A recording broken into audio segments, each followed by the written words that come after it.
Hey everybody, I'm sitting here, I got my phone laying here on my lap. I don't know what I've done with my little cloth that I keep nearby. Here we go. I just wanted to come back and talk a little bit more about this subject while it's fresh in my mind. This is a follow-up, part 2 if you will, to my most recent video about the female narcissist. In my last video, I talk a little bit about a woman that I had become friends with. And during our friendship, I had become involved with a man who later turned out to be a narcissist and went through this horrible couple of months of my life. And this friend was there for me, if you want to call it that, because as it turns out, as I began to kind of unravel everything over the last year, it's been just a little over a year and a half since I discovered narcissism. This all took place almost 4 years ago, but it was only in January of 2019 that I finally started figuring out that this man was a narcissist and putting adjectives and descriptions to his behavior and started figuring all this out. And it was more recently, as I'm analyzing all this and I'm looking at everything that took place, and some events took place between me and a friend of mine that really led me to see her in a different light. And I began to think back on that time when I was going through that discard and all that, and how she played a role in letting me know that the other woman, the mother of his child, was in contact with her and letting me know everything that she was saying. And I'm assuming now, looking back, that she was probably taking everything I was saying back to the other woman as well. And so this is where I'm at today. The female narcissist is, you have different types of narcissists, and I don't claim to be any kind of expert on this. I mostly read stuff, articles and things that I can find online, and I read stuff and I watch videos and I read the comments of these videos to try to gather information. I know one woman who I would consider to be a narcissist, and she is one of these boisterous, outgoing types who can fit into any group. She can fit into the blue-collar, hard-working, sweat, dirty boot-wearing crowd, and she can fit into the upper-class, high-heel shoe, champagne-drinking crowd with ease.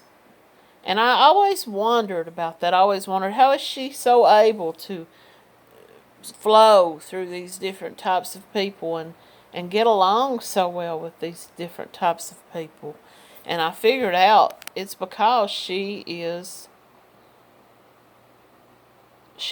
what is it? It's like molding. It's like, I can't think of the term that I'm trying to think of right now. She becomes what she has to become to fit into any group. If she has to be the hard-working, blue-collar, single mother type that is just out there trying to get by, she becomes that to that group, and they see her as someone that fits in with them.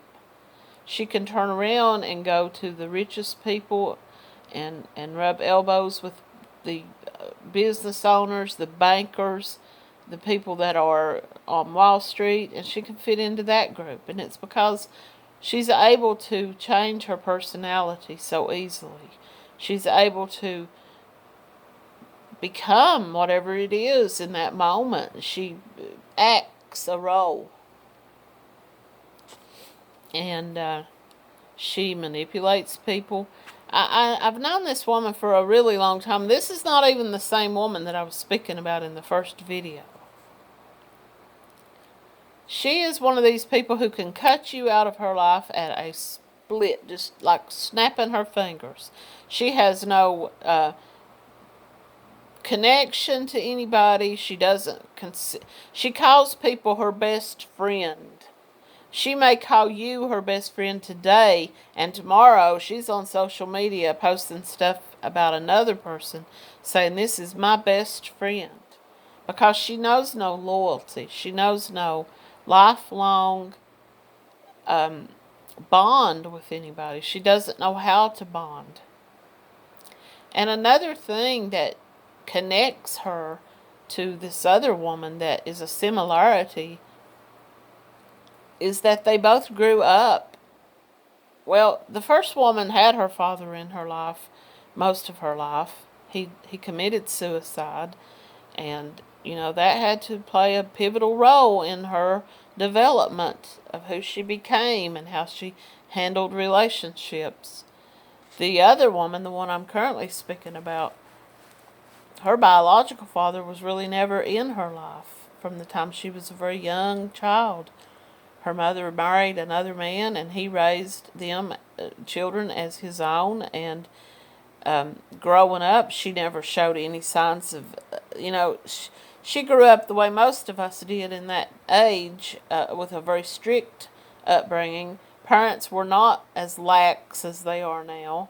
We didn't go to every birthday party. We didn't go to every sporting event. We didn't have to attend everything and be a part of every event that took place. We were lucky if we got to go to any of these things because our parents worked and they were tired and they had other children and they didn't have time to run to 10 different places. And so it was more of a strict upbringing.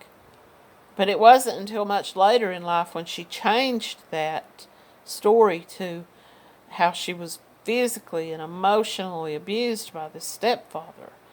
I've known this woman at least 40 plus years, and never until probably 5 years ago did she ever indicate that this man had been abusive to her, that he had done anything out of the way. So I don't know if that story is true or if that's another part of the narcissistic kind of tendency to create a story around her life. This woman is complete opposite of the first narcissist woman that I'm speaking about. This woman can walk into a place and she laughs and she jokes and she shines, and people remember her, and they remember this outgoing person who is knowledgeable about life and who can just go from, like I said, from blue collar, blue jeans, out in the woods getting dirty, to the White House. You know what I mean? She can just turn it on and off like a faucet. And he is just a kind of personality about her. It's part of her personality disorder. She cannot create loving bonds with people. She has been married 4 times. Her child is probably her only real lasting bond in her life. And during her life, during her son's upbringing, she was involved in many extramarital relationships. These men were what would be considered her sugar daddy, if you want to call it that. They helped provide for her. She worked, but they helped to make it easier for her. And people knew about it. She didn't try to hide the fact that she was doing these things. She would tell you today that that never took place. She would look you dead in the eye. If you saw her with that man, she would look you dead in the eye right now and tell you that never happened. I never had anything like that with this man. The difference between her and the other woman is that the other woman is more covert about it. She keeps her affairs secretive, or at least she thinks she does. She is more caged. She is not as outgoing. She's not as boisterous. She's not the life of the party. She's not the first person that every eye is drawn to. She's more of a snake slithering through the crowd, checking and listening and watching and planning her attack. And she waits until she finds the right target, and she targets that person. She befriends the woman, and her intention is to begin a fire or a connection with the husband. The other woman will walk into a room and just be outgoing, and the men and women will be drawn to her as friend or as attraction. And the men will approach her. But the other woman, she makes it appear as though the man approached her, when really she set her target on him to begin with. I'm going to make another video that's going to be kind of a third follow-up about this. And I've already talked about that in video number 1, so you can watch for that. And I hope that you will watch that. There are women, and I don't want to just say women. There are men like this as well. I have seen many people in the comment section of YouTube on these videos discussing men who will lay on the couch of a woman, will not work, or if they do work, they work just enough to get by. They expect to be kept. They expect to have their items brought to them. Now, this woman number 2, became involved with a man like this, where normally she would have been the upper hand in the relationship. She always, and she was very vocal about this, she never kept this secret. She wanted a relationship with a married man, or a man who was not available, was not wanting to move into her home, was not wanting to be her equal partner, so that she could have her private life and go out and do what she wanted to do without being controlled by anybody.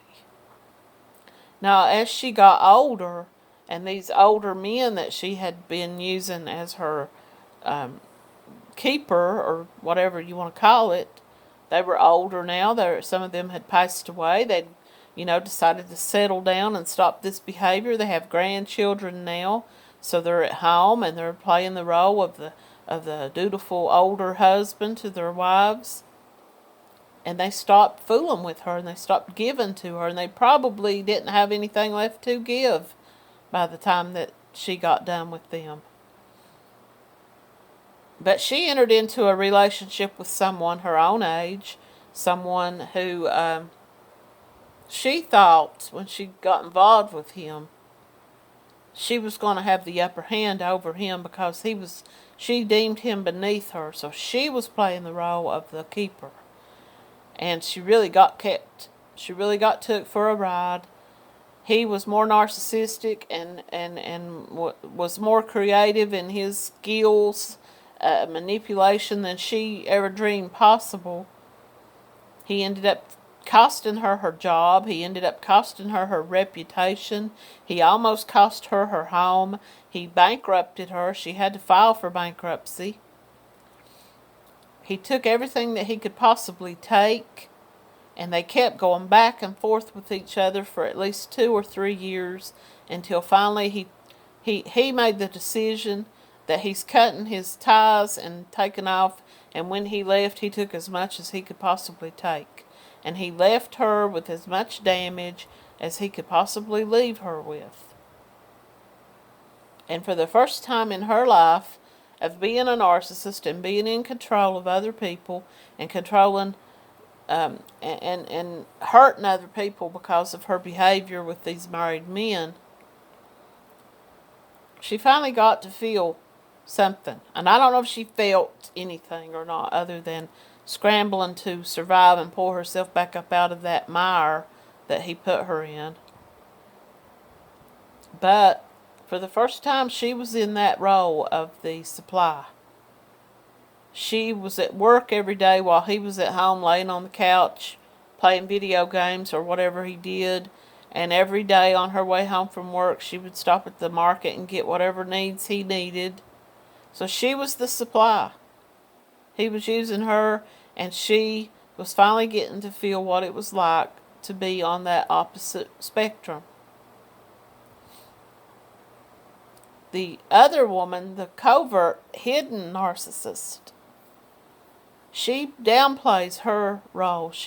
I don't want to go out this weekend. I'm just going to stay at home and watch Netflix by myself, and I'm not going to go anywhere. But secretly, everyone's like, well, she didn't want to come out, so she's at home watching Netflix in her pajamas, and she's secretly out with her married boyfriend, having her tryst out in the deep dark jungle or wherever, wherever it is they go to do that. And then he drops her back off and she sneaks back into her apartment unseen. Or if anyone did see her, she probably just said, I went out to smoke a cigarette or whatever. Nobody thinks anything of it because she keeps it all concealed. She's sneaky about it. She's not going to be thought of and looked at and have fingers pointing at her as someone that you have to watch. Now, this other woman, this outgoing, over-the-top woman, most wives would keep their husbands close at hand when she's nearby because they see her as a threat. They would say, this is someone who may possibly make a play for my man, so I'm going to keep my eye on him. I've heard things about her. I know she likes to play around, and I'm not going to give him the opportunity to become the next guy. This other woman, her friends would say, she's so down to earth and she's not into men. She's into men, but she's not into she's not looking for anything like that. She enables and empowers other women and tells other women how strong they really are and how they can stand on their own if they really try, and they don't have to be a kept woman. And she comes across as this friend of the empowerment of other women. And secretly, she will look at their husbands and say, yeah, he's going to, be my next target. And the men, I don't know what goes through these men's head. And I'm not saying men are the only ones that cheat. These women cheated when they were married. So it's like this circle jerk thing, It's like everybody's just playing each other and trying to see what they could get. And these men are probably just happy to be getting this attention. Men like to think of themselves, they like to play. And I'm not saying all men, so before any of my listeners say, you shouldn't talk about all men are not like that. I know all men are not like that. I happen to have a man in my life who is not like that. I do not worry. And I know people say, you're naive if you don't think they would do that to you. Because anybody at any given moment, and that's true, any given moment, anybody can change who they are and can make a decision that will affect them negatively. But when you love and you trust, you have to have faith in your partner. The Bible says to have the faith of the size of a mustard seed in the Lord. So if we cannot have at least that much faith in our partner, that we cannot trust them, then what is the point in being in that relationship? And these women were so damaged as children. They were so damaged in their role as a daughter. The first woman I'm speaking about had no siblings. She was an only child. So imagine she's daddy's little girl. She's given everything she wants. She's spoiled. She's an upper class, financially secure lifestyle and then her father commits suicide. And I don't know why he did that. I don't know if he suffered from some anxiety, depression, bipolar, if he had some underlying money issues, if it was something to do with his love life. I don't know what caused him to come to that point. But I know that it had to have stunted her in some way and affected her looking at other people as she grew up, looking at men, looking at husbands. She had 2 husbands that both left her for other women, and the rumor is that her father had had another woman and had fathered a child by this other woman. So it's possible that she does have a sibling out there, but she never tried to find that out if that was the case. She never tried to, say to this man who is a local person, and they know each other, and they've all heard the rumors, and they've all kind of heard the backstory about all this, that he could possibly be her brother. They've never said to each other, let's go have a DNA test and let's find out if that is true or not. She doesn't want to do that because she has that one memory of her father that is hers, of her being the only child of his, and that she was Daddy's special little girl. And, I don't think she can ever find that feeling of being special to somebody. That's probably why she seeks out these married men, because they're looking for something. They're looking for someone to give them the attention that they claim they're not getting at home. Now, we all know after you've been in a relationship with someone for a long time, that kind of lustfulness, that kind of desire and passion kind of slows down, and sometimes it completely dies from a relationship. And it's sad that that is the way that things are. But our bodies are designed that way. Our hormones, the hormone levels in our body rise. These, endorphins and things rise when we become attracted to someone new, and we feel that first passionate kiss, and that it's like this just coursing through our bodies. And after a while, that begins to settle down. You still love that person if you're able to love, and narcissists are not able to really love. I don't even know how they feel about their own children. I'm sure that what they feel about them, in some cases, because in this woman's case, woman number 1, she has nothing whatsoever to do with her mother. And woman number 2 went through periods of time in her life when she had absolutely nothing to do with her mother and absolutely nothing to do with her siblings. They don't care to be alone because they don't feel that loss. They don't feel a bond to those people. If those people say something to them that they don't like and they take it the wrong way, they all will just cut you out of their life, just like she did me. Friend number 2, she and I were friends at a very young age. We grew up as friends. We both, of course, went our separate ways when we got older, and we got married and went on our different ways. But at some point in our early 20s, we reconnected and became friends again. And therefore, a period of about 5 years, she completely cut me out of her life, did not speak to me, and used the excuse that this married man that she was in a relationship with, a sugar daddy situation with, had become a little bit too close to me, and she thought maybe I was making a play for him. And that was not the case. He had actually called me and asked me some questions. He was beginning to get suspicious of her motives. He was beginning to get suspicious of the lies that she was telling him.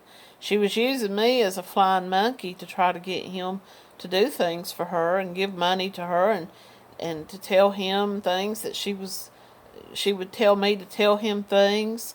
And I got tired of that, and I didn't want to be put in that role anymore. And when he called me up and he said, I'm suspecting that she's lying to me, I told him, go with your gut instinct. If that's what you think, and more or less, maybe I did sell her out, because I didn't come right out and say, she's playing you and lying to you. But I didn't tell him otherwise either. I didn't say, oh, no, it's all true. I just said to him, go with your gut. If that's what you think's happening, then you should probably listen to your gut. And of course, he asked her about that, and he told her what I said, and she saw that as me being cutthroat. And for a long time, I felt guilty about that. I felt like, I cost myself this friendship because I couldn't just play that role. But today, I don't feel sorry about that. I know that this man learned the truth. He continued to be manipulated by her for a few more years. Later throughout the next 4 or 5 years, he continued to allow her to play him. He continued to financially support her, even though he was married. And so, those years that she spent with him and didn't speak to me or have anything to do with me, that was fine for me. I didn't. And today we are friends, but we don't spend time together as far as like interacting, going out and taking part in activities together. And she's not someone that I confide my deepest problems or issues with. But friend number 1, she is, she's the female narcissist that you don't suspect. She's not the one that lights up the room when she walks in. The wives are not watching their husbands to see if he's gravitating toward her. Because friend number 2, the loud, boisterous, outgoing type, the men are drawn to her because she can talk about working on cars. She can talk about carpentry work. She can talk about sports. She can talk about motors. She comes across as just a kind of a blue buddy, a buddy to men and women. She can come over to the women and talk about recipes and hairstyles and the latest gossip, and go over to the men and talk about engines and that type of thing. So she plays the role that she needs to play in any group. And the men do kind of gravitate toward her. The other woman, she's more coy. She's quieter. She's watching everybody, while all the couples are standing around interacting with each other, and friends are interacting, and their husbands are over here talking. She's watching. She's watching who is looking back. Which one of these husbands is looking back? Which one of these men would be the easiest prey? Which one of these wives is the most gullible that would not suspect anything? And that is her motive. So you have 2 opposite types of narcissists, and they each are trying to get some supply to fulfill some loss in their life. And I'm not justifying what they're doing. I'm not making excuses for it. But I'm saying that they're all seeking something that's missing, some void that'll never be filled. They've had some break in their life, and something has just been taken from them, and they're trying to get it back, and they don't even know it. And the second narcissist that I'm speaking about here, she said something to me one time, and for the first time in my time of having known this woman, I felt a sincere honesty from her. I felt like for the first time in her life, and keep in mind she was under the influence of alcohol at the time, but I felt like a true truthfulness was coming out of her, and she had let down that act. And she said, I go after men that I deem a father figure. She said, I always go after older married men who are unavailable to me that I see as a father figure. They give me money, they pay my bills, they treat me like the little darling. And they get something out of it because their ego is being built up. They're the older man, their wives are older now, they have children, grandchildren. They are getting some respect and some opportunity to be youthful again. The other woman, I don't know what it is about men that she seeks out, other than that they're all married and that she only wants them. She says that they're her fuck buddies, but there's more to it than that. She says she doesn't want a partner who is open and available because she's not looking to get into a relationship. But the truth of the matter is that she doesn't know how to love. She wouldn't recognize love if it showed up. And she would manipulate and use and hurt that person and end up breaking their spirit. So that's the female narcissist in a nutshell from my perspective, the people that I have known, and they're all flying monkeys.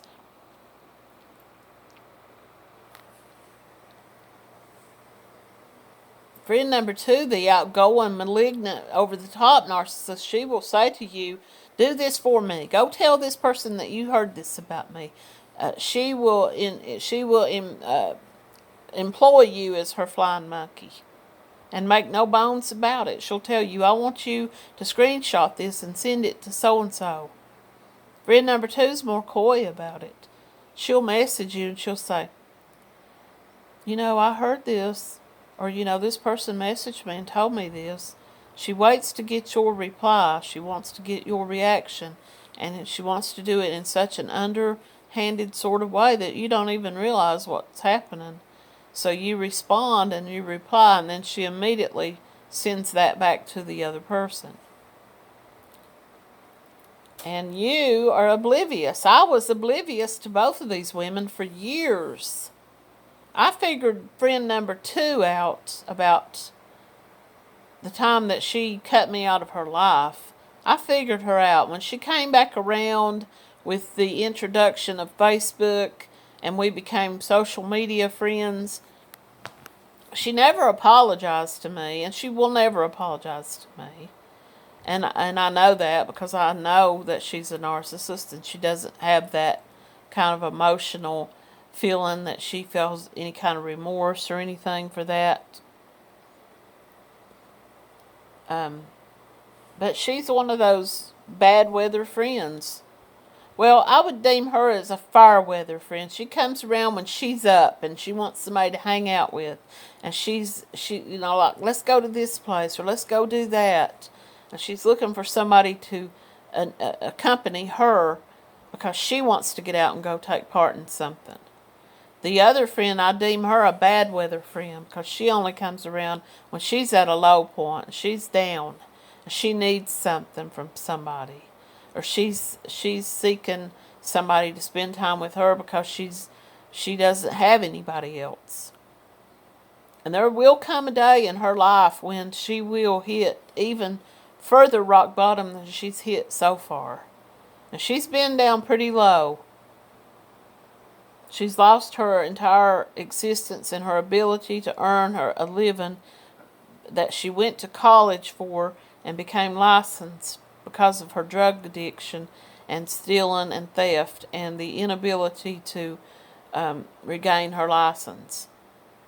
So she went through a very dark time in her life, and that's all because of narcissism. It's all because of a desire to use drugs, to fill some void, to use food, to use men to fill some void in her life. She'll never be able to bond with anybody. And I'm glad that I was finally able to figure her out. And she did play a very pivotal flying monkey role in my discard during the time of discard with my ex. And if I ever have to look back on this woman and say, what is it about her that I am glad about? It's that I never confided anything in her about me and him. I did talk to her about him, but I did not go into any kind of detail about any personal situation. And at the end, when she was trying to play the role of flying monkey, when very recently after he had run off and married the new supply, and she asked me if I knew about it, and she's messaging me, telling me what she's heard and stuff. And I'm glad that my response to her was what it was, because I know she was going back to the other woman, the mother of his child. And the only thing I said is that there will come a day when she will be glad that he left, because he's finally letting her free. He's been holding her in chains for the last 20 years, going back and forth to her and other women. And he's finally moved on and found the new supply, and she needs to really run while she's got the chains and not look back. And that's what I'm planning on doing with these people. They're not taking anything from my life by them not being in my life. After discard, I thought the narcissist had broke me, and I thought he had taken everything that I had. But he didn't. I built myself back up. I went back to work. I counseled myself. I learned about narcissism. I got my life together. I found a great partner who I'm engaged to and happy with. And I'm starting to see through some of these go nowhere, dead in the water friendships that just do not play any kind of pivotal role in my life other than painful. And if something is not aiding you, if something's not adding to your life, if something is not making you feel good and you're feeling remorseful, you're feeling tired of this, then get rid of it. And it's not taking anything from your life to get rid of these people who are just using you and abusing you. Thank you for watching. My next video, I am going to talk about the infidelity role, the infidelity part of narcissism, and how they absolutely have to cheat and are cunning about it. And it becomes almost like when you get up in the morning and make your coffee and you brush your teeth and you wash your face, that is just something that you do without thinking about it, because it's something that is a routine. And cheating to a narcissist is basically the same thing. They are always looking for their next cheatee. They're always looking for their new supply, their new sex partner, whether it's sex or some other type of manipulation. They're always looking for their next victim. And it's routine to them. They're head over heels in love on social media. They've just gotten married, and isn't life wonderful? And as soon as their spouse walks out of the room, they're looking for their next supply. And it's not even a thought to them that it's wrong or that they shouldn't be doing it. That's going to be what my next topic is going to be about. So if you stuck around to hear this out, I appreciate it. I know I dragged on. And come back and listen to the next video and give a like and a share. Leave a comment. Tell your story. Share your story with others. Thanks for watching.